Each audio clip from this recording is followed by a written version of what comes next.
Assalamualaikum warahmatullahi wabarakatuh.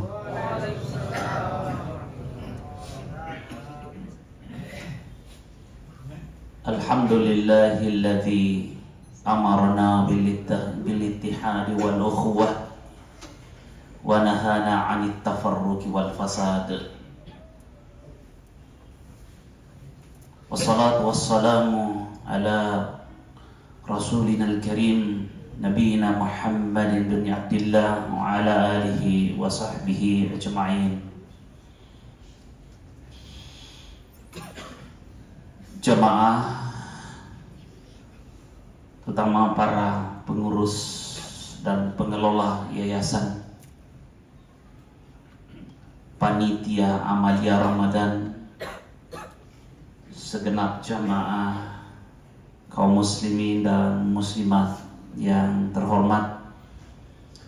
Pertama-tama tentu saya mengajak kita semua untuk bersama-sama memuji dan bersyukur pada Allah Subhanahu wa taala, bersalawat kepada Rasulullah Muhammad sallallahu alaihi wasallam, juga kepada kerabat dan sahabat beliau radhiyallahu taala anhum. Di malam ke-24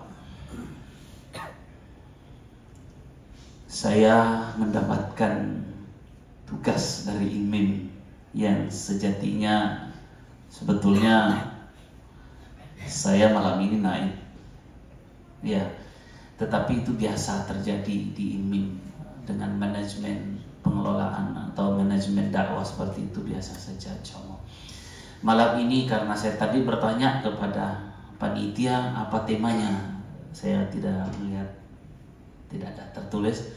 Karena itu izinkan saya malam ini untuk berbicara bagaimana merawat persaudaraan dan silaturahim di tengah-tengah keragaman dan perbedaan yang sedang kita hadapi.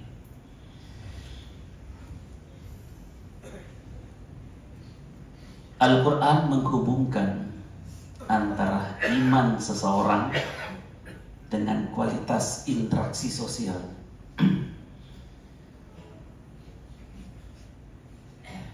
Oleh karena itu kesalehan secara vertikal, secara spiritual itu tidak bisa dipisahkan dari kesalehan sosial. Bahkan kalau kita menghayati pesan-pesan moral atau pesan-pesan sosial di balik ritual ibadah, itu selalu memiliki hubungan yang sangat kuat. Dan secara eksplisit di dalam Al-Quran itu sudah disebutkan, "Duribat alaihimul dhillatun aynama thuqifu illa bihablin minallah wa hablin minan nas." Manusia itu selalu dalam keadaan galau, dalam keadaan tidak nyaman, tidak tentram dimanapun mereka berada. Bisa saja dia berpindah dari suatu posisi, dari suatu lokasi menuju ke lokasi yang lain karena alasan tidak terjadinya harmoni di tempat itu. Tetapi ketika pindah di tempat yang lain, misalnya menghadapi hal yang sama, maka seharusnya sudah menjadi pertanyaan masalahnya letakkan apa. Nah, ketika itu kemudian terjadi, ada dua hal yang disebutkan dalam ayat itu, bahwa terampi untuk mengatasi keadaan seperti itu. Yang pertama adalah hubungan vertikal kita dengan Allah, tentu dalam tuntunan syariat dan agama. Illa bihablin minallah, kecuali orang yang selalu menjaga dan merawat relasinya dengan Allah Subhanahu wa taala. Dan ini tentu sudah diatur sedemikian rapi oleh tatanan syariat yang ada. Yang kedua adalah hablin minan nas, juga adalah interaksi sosial dengan sesama manusia. Kita tidak cukup saleh secara spiritual lalu mengabaikan relasi kita dengan manusia, atau berinteraksi dengan manusia tetapi menimbulkan konflik sosial. Maka itu juga menjadi indikator bahwa masih bermasalah kita secara dari segi kesalehan. Jamaah yang dimuliakan Allah Subhanahu wa taala, puasa pun mengajarkan kita demikian. bahwa meskipun ini telah diatur oleh Allah Subhanahu wa taala tentang puasa ini seperti yang disebutkan dalam hadis qudsi, bahwa puasa ini kata Allah melalui hadis qudsi itu adalah untukku, maka aku pula yang akan membalasnya. Tetapi sekalipun demikian, ternyata di perjalanan Ramadan, di penghujung Ramadan, ada ibadah yang sangat terkait yang disebut dengan zakatul fitri. Ya mungkin kita kenal dengan zakat fitrah, bahasa kita zakat fitrah. Tapi dalam kitab-kitab turas itu, dalam hadis itu disebut zakatul fitri, zakat konsumtif, yang orientasinya adalah membangun relasi sosial, membangun kesalehan sosial yang tentu dilakukan atas dasar ketaatan kepada Allah Subhanahu wa taala. Yang paling bukan dari dalam hal ini adalah melihat bagi mereka yang termarginalkan. Makanya diutamakan yang fuqara, masakin, karena mereka secara ekonomi itu sangat termarginalkan dari relasi sosial yang menguasai perekonomian di sekitarnya. Dan ini berarti bahwa ada upaya Islam untuk menjaga harmoni, menjaga keseimbangan, dan kemudian saling tolong menolong di dalamnya. Inilah sebetulnya yang kita sebut bahwa kualitas kesalehan sosial itu juga tidak terpisahkan dari isyarat dan makna puasa itu. Bapak Ibu sekalian yang muliakan Allah, bahwa kita seringkali berbeda, iya, itu sunnatullah yang tidak bisa terbantahkan, karena yang menghendaki keragaman itu adalah Allah. Walau syaa rabbuka la ja'alakum ummatan wahidah. Andaikan Tuhanmu menghendaki, itu artinya tidak, karena ada lau dan kemudian ada fil madhi. Saya kira sengaja ini kalau ada pakar bahasa Arab. Walau syaa, andaikan Tuhanmu, wala syaa rabbuka, andaikan Tuhanmu menghendaki, artinya Tuhanmu tidak menghendaki. La ja'alakum ummatan wahidah, niscaya menjadikan kamu satu umat saja. Tapi faktanya bahwa kita tidak terdiri dari satu umat. Kita terdiri dari berbagai ragam. Multikulturalisme itu pasti terjadi. Dan itu kita lihat di dalam surah Al-Hujurat, itu sudah diisyaratkan dalam Al-Quran, ya ayuhan nas, hai sekalian manusia. Kalau Al-Quran menyebut kata an-nas itu lebih banyak menunjuk kepada manusia dalam sebagai makhluk sosial. Ternyata dalam kajian bahasa sosial itu berasal dari bahasa Arab awalnya, kemudian dikembangkan sosial. Ya, zu silatin, zu itu artinya mempunyai, silatin itu artinya hubungan, sehingga kemudian menjadi zusilat ini sosial, sehingga yang artinya bahwa manusia itu memiliki relasi dengan yang lain. Kita menjadi disebut kaya karena ada pembanding, ada strata ekonomi yang menjadi pembanding di samping kita, mungkin dia di atas atau mungkin dia di bawah, sehingga kita punya tanggung. Begitu pula kita melihat adanya strata-strata sosial itu terjadi karena ada pembanding di sekitar. Itu adalah satu fakta sosial, realitas sosial yang tidak terbantahkan, dan Al-Quran mengakui eksistensinya. Hanya saja Al-Quran juga menuntun bahwa bukan karena itu yang menjadi indikator kemuliaanmu di sisi Allah. Jangan dijadikan itu sebagai alasan untuk menyerang kelompok yang berbeda. Itu yang saya kira perlu direnungkan, bahwa ketika kita menolak keragaman itu berarti kita sedang berhadapan dengan kehendak Allah yang menghendaki keragaman itu terjadi. Ya ayyuhan nas, inna khalaqnakum min dzakarin. Itu dasar dulu.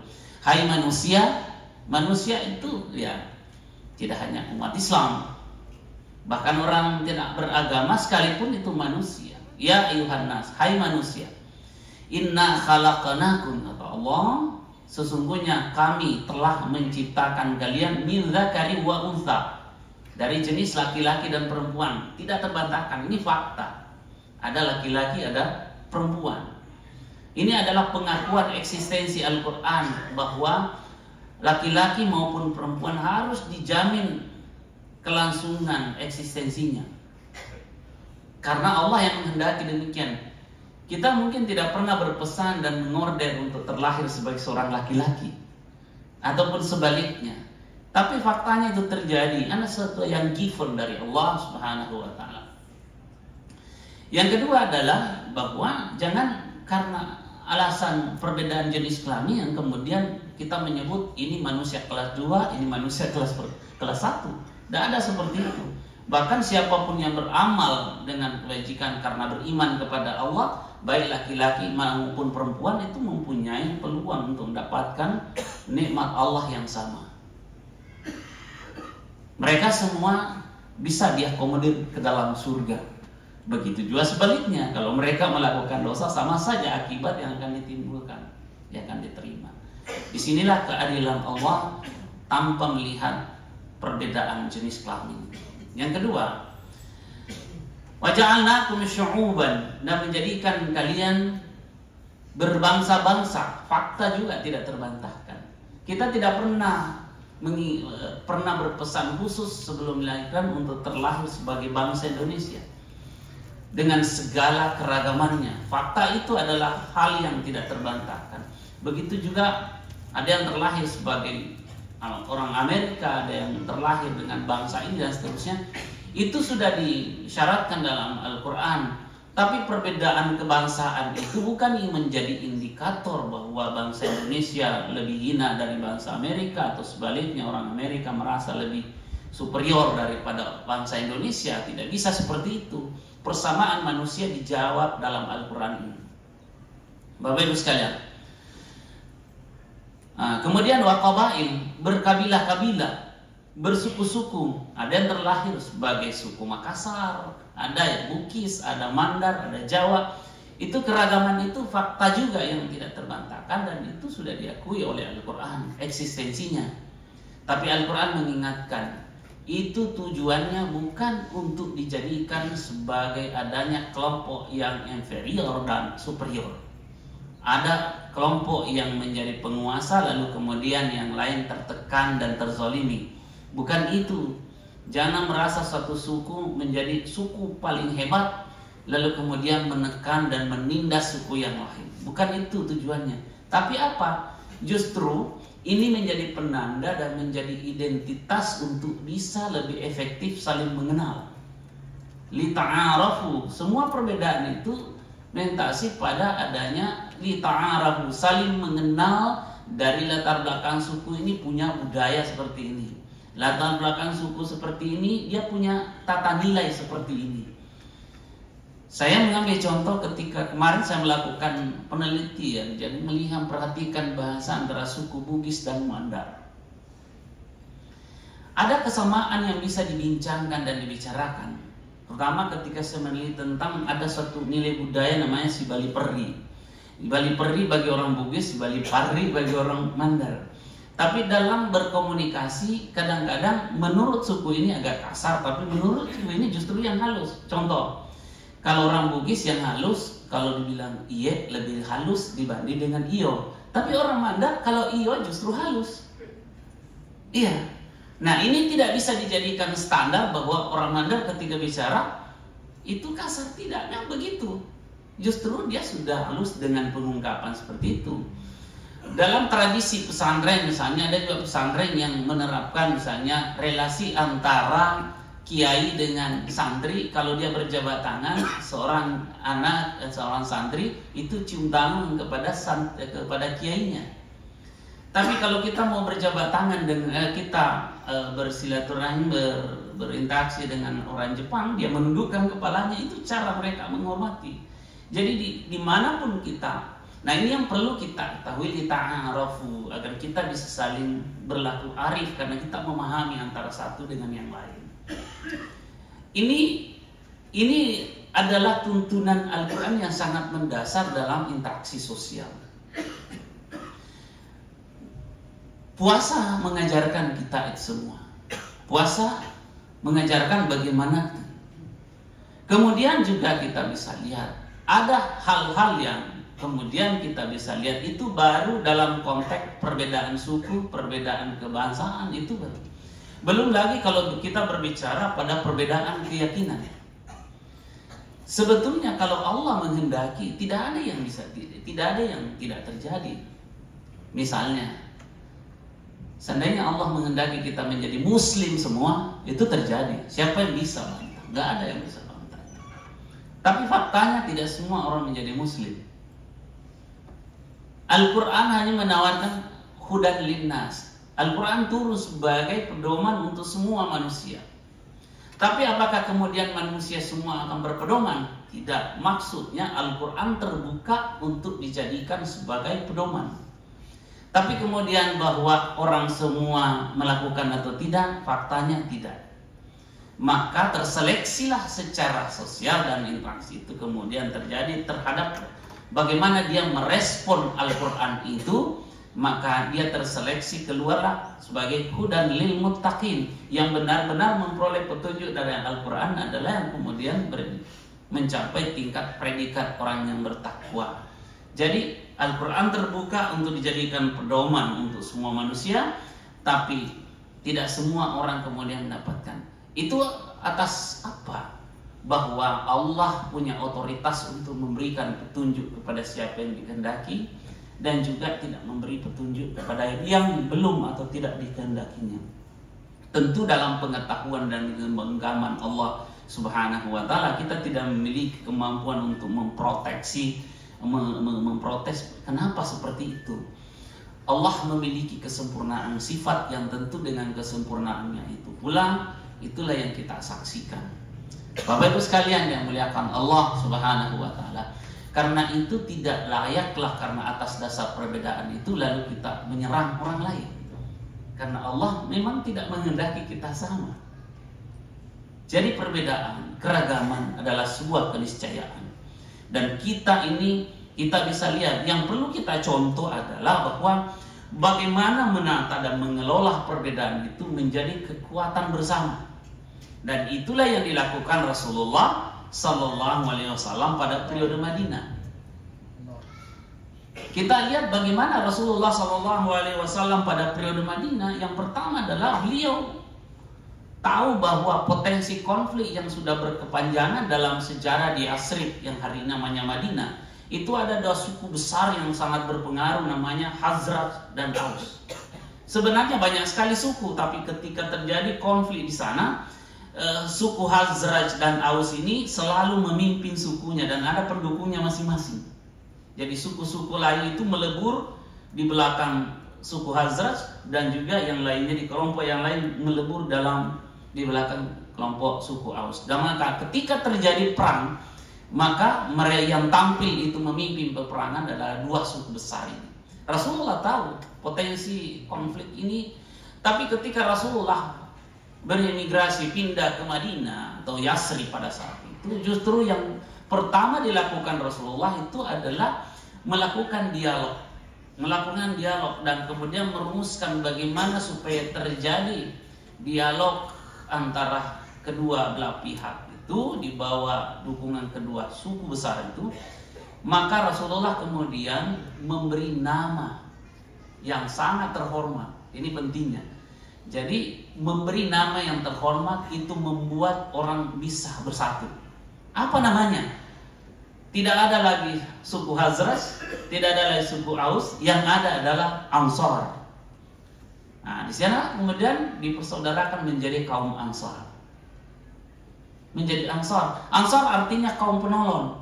Jadi kaum penolong itu kan satu nama yang mengangkat derajat mereka, bahwa mengubah daripada ritme yang suka berperang kemudian menjadi kaum penolong. Karena namanya diangkat, mereka kemudian terbentuk kesadarannya di dalam bahwa kita sudah diangkat nama kita menjadi kaum penolong. Kalau itu kita bersatu, maka berhasil Rasulullah SAW mempersaudarakan kedua suku besar itu.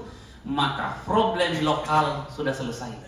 Tinggal sekarang ini kaum imigran atau muhajirin dari Madinah ini juga bagaimana supaya terjadi interaksi. Maka Rasulullah mempersaudarakan berikutnya dengan muhajirin dan Ansar. Karena sudah namanya Ansar, kaum penolong, maka segalanya sudah dipersiapkan untuk menyambut dan menolong saudaranya dari Mekah yang disebut dengan muhajirin, kaum imigran itu. Maka persaudaraan internal itu terjadi, dilakukan oleh Rasulullah. Maka tugas kita sebenarnya hari ini adalah pertama-tama kelompok yang sering berbeda pendapat, bagaimana supaya terjadi dialog dan semua menjadi terhormat, lalu mempersaudarkan secara internal kaum muslimin. Ini langkah yang pernah dilakukan Rasulullah. Yang kedua, berikutnya, yang ketiga maksud saya, setelah itu terjadi, maka urusan Rasulullah di internal umat Islam sudah selesai karena Muhajirin dan Ansor sudah bersatu, sudah bersaudara, dan mereka siap untuk memberi pertolongan, menyambut. Kemudian berikutnya, relasi antara mereka yang non-muslim dengan ragam budaya dan seterusnya, itu Rasulullah mempersatukannya lewat satu undang-undang dasar yang disebut dengan Dustur Madinah. Dustur Madinah atau Piagam Madinah yang kita kenal hari ini.